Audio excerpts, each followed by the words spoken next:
Olá, ótima sexta-feira para você, minha excelência. Estamos chegando, deixa eu pedir licença para entrar na tua casa agora com imagens ao vivo desse protesto de centenas de milhares de pessoas no Oriente Médio. Iêmen está se manifestando nesse momento numa manifestação absolutamente histórica. Afinal de contas, o conflito entre Israel e Hamas está prestes a completar 2 semanas. Gente, são 2 semanas de vidas perdidas. Ao todo, o número atualizado que eu trago para vocês aqui foram 5.537 vítimas desses ataques. Diariamente, a gente está acompanhando aqui em tempo real explosões intensas e muitas sirenes que tocam em todo o território israelense. É aquilo que a gente chama de barulho da guerra.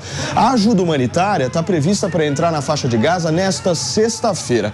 Nas últimas horas, o ministro da Defesa de Israel disse o seguinte, trago aqui a fala dele, abre aspas, queremos fazer uma operação em Gaza para deixar de ser responsável pelo território para sempre, fecha aspas. Como de costume, nesse nosso horário, a situação sempre piora bastante. Nesse momento, como eu mostrei, estou mostrando imagens para vocês aí do Iêmen, alguns manifestantes pró-Palestina estão protestando contra Israel. Uma outra informação que chega agora, eu trago daqui a pouquinho para vocês a respeito da defesa de Israel, que está atualizando os dados minuto a minuto de tudo que acontece lá, mas essa é a maior manifestação pró-Palestina já registrada em todo o planeta. É impressionante a quantidade de pessoas e, obviamente, que isso é um ingrediente nessas discussões e principalmente no debate público mundial a respeito dessa guerra que, infelizmente, já está no seu 14º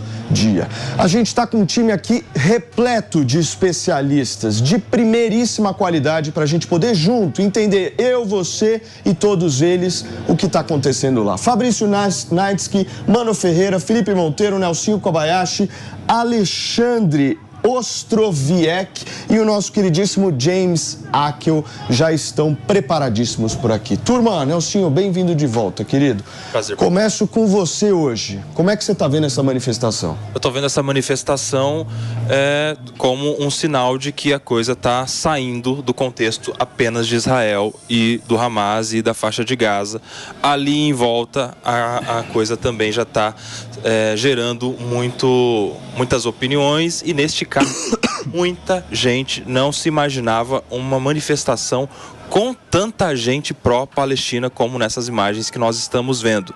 Isso, claro, é pela causa palestina, imagino eu, claro, quero depois ouvir a opinião dos colegas aqui, que não seja uma manifestação pró-Hamas. Tomara, porque senão a gente vai estar numa situação muito difícil de alguém fazer uma manifestação desse tamanho para um grupo terrorista. Mas é uma imagem, de fato, que nos surpreende, Paulinho.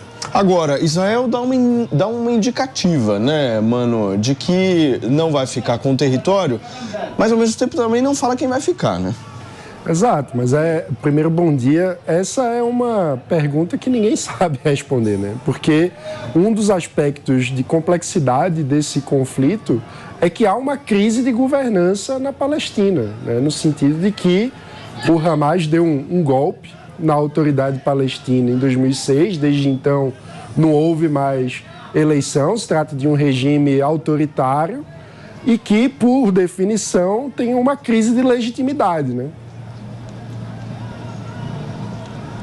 Pode seguir, maninho. Tem uma crise de legitimidade, no sentido de que, inclusive, isso é um aspecto muito interessante nesse debate, porque quando a gente fala em autodeterminação dos povos, que é um princípio fundamental para qualquer povo, para qualquer um que ama a liberdade e a democracia, a gente não pode esquecer que um povo só se autodetermina quando tem instituições legítimas para mediar os seus conflitos. Não existe autodeterminação de um povo com um regime autoritário, com uma ditadura sanguinária que impõe sofrimento e violência sobre sua própria população.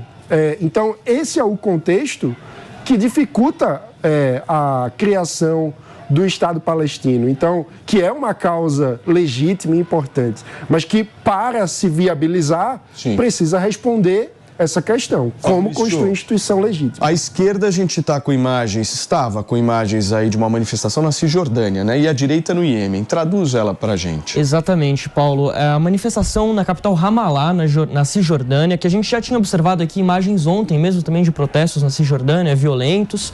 É importante a gente destacar, pelo menos 75 palestinos já morreram na Cisjordânia desde o início dos conflitos, 9 deles só na última quinta-feira. Segundo o exército de Israel, eles mataram terroristas em um campo de refugiados na Cisjordânia. A autoridade palestina disse que não eram terroristas, que eram apenas refugiados mesmo. E a gente observa essa grande movimentação, uma enorme movimentação realmente em Sanaa, que é a capital do Iêmen. Até que queria aproveitar aqui, o Nelson comentou um ponto que o conflito está saindo do âmbito Israel-Palestina.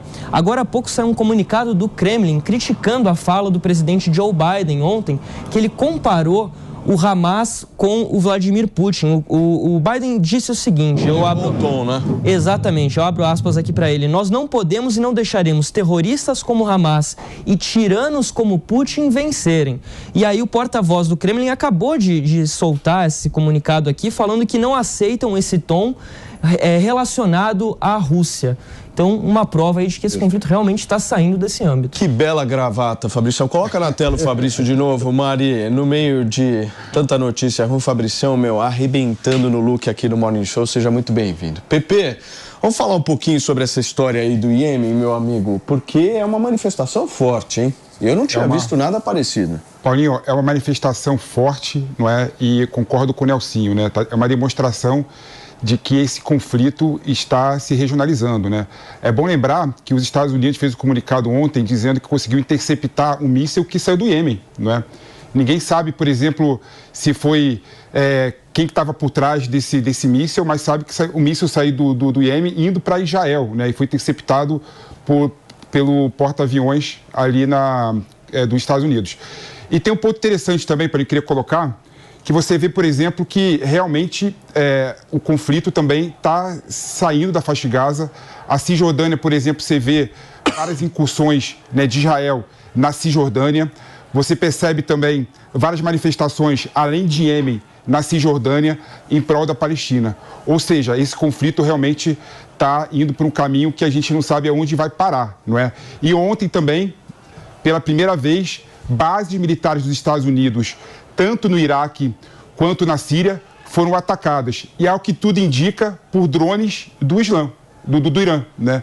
Ou seja, está tendo uma problemática na região que pode levar a uma complexidade de níveis que a gente não imaginava que fosse tomar. E olha, gente, o Exército de Israel divulgou um novo comunicado hoje de manhã afirmando que a maioria dos 203 reféns feitos pelo Hamas está viva. Informação boa que eu te trago aqui na manhã desta sexta-feira, são 10h09. A maioria dos reféns que o Hamas conseguiu capturar lá no dia 7 de outubro, segundo o Exército de Israel, estaria viva. O Exército está dizendo o seguinte: pelo menos 20 reféns são menores de idade e entre 10 e 20 têm mais de 60 anos de idade. A defesa também afirmou que os corpos de israelenses mortos foram levados como reféns pelos terroristas logo depois dessa invasão. Algumas operações estão acontecendo justamente para encontrar e localizar esses corpos perto da faixa de Gaza nesse exato momento. Meu querido Alexandre, você estudou em Jerusalém, certo? Se tem alguém que conhece de Israel aqui, é você, muito mais do que todos nós. Eu queria entender quais os próximos passos da narrativa política que Israel precisa exercer, porque hoje em dia a gente vê nas redes sociais pouca discussão de fatos, né? Então, se eu quiser, por exemplo, mostrar uma imagem violenta de algum palestino sofrendo, eu vou lá, pego, compartilho na rede social. Se eu quiser mostrar uma imagem de algum israelense também sofrendo, eu vou lá, pego. Então, as narrativas, elas estão colocadas. Como é que Israel está trabalhando para que a narrativa não se vire completamente contra ele? Bom dia, Paulo. Bom dia a todos que estão nos acompanhando aqui. Como a gente bem viu, a guerra da desinformação ela anda em paralelo com a guerra real. Então, ambas têm que ser travadas. O exemplo que nós tivemos anteontem da história do hospital foi muito claro isso.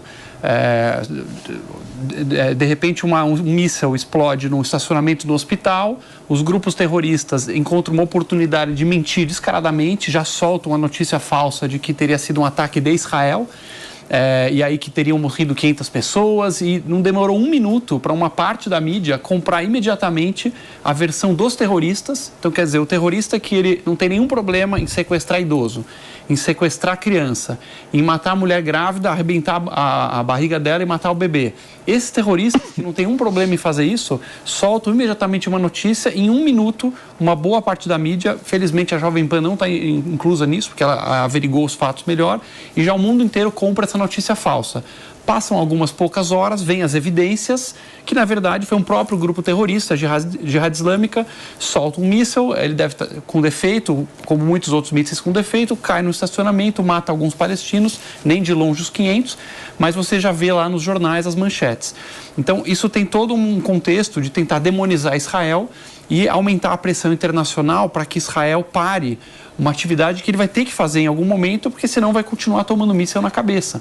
O fato é que existe um grupo terrorista sanguinário que tem como objetivo, número 1, a destruição de Israel, o assassinato de todos os seus cidadãos, e não tem nenhum país do mundo sério que conseguiria aguentar isso, que toleraria.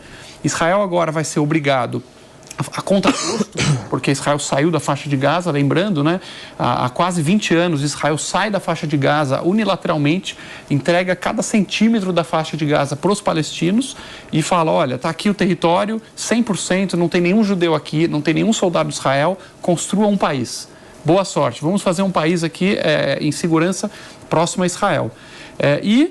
Os palestinos acabam elegendo o Hamas dá um golpe de Estado, transforma aquilo numa ditadura e transforma a faixa de Gaza numa gigantesca base militar. Então recebe cimento, recebe canos para fazer escolas, hospitais, eles transformam isso em túneis, em mísseis e começam a atirar no país vizinho. É intolerável isso. Israel agora vai ser obrigado a tentar destruir a capacidade militar do Hamas com o mínimo de baixas civis possíveis, ainda que isso seja impossível completamente, e tentar colocar uma nova autoridade mais moderada lá, comprometida com a paz.